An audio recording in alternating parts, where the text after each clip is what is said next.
পরিবার পরিজনের সাথে ঈদ করতে আজও রাজধানী ছাড়ছে ঘরমুখো মানুষ। ঢাকা আরিচা ও নবীনগর চন্দ্রা মহাসড়কের কিছু জায়গায় যানবাহনের চাপ থাকলেও কোনো যানজট নেই।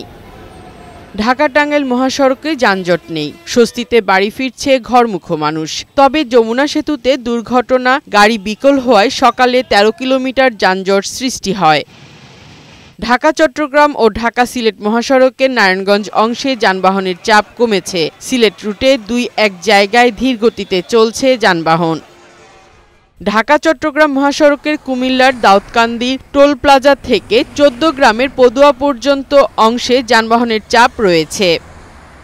এদিকে ঢাকা ময়মনসিংহ মহাসড়ক আজ অনেকটাই ফাঁকা। উত্তরবঙ্গের প্রবেশদ্বার খ্যাত সিরাজগঞ্জের রংপুর মহাসড়কে যানবাহনের চাপ রয়েছে, তবে যানজট না থাকায় স্বস্তিতে বাড়ি ফিরছেন ঘরমুখো মানুষ। পাটুরিয়া দৌলতদিয়া নৌ রুটে যাত্রী এবং যানবাহনের চাপ বেড়েছে। ভোগান্তি ছাড়াই ফেরি, লঞ্চ দিয়ে নির্বিঘ্নে চলছে পারাপার। ফারহানা শিমু, বৈশাখী সংবাদ।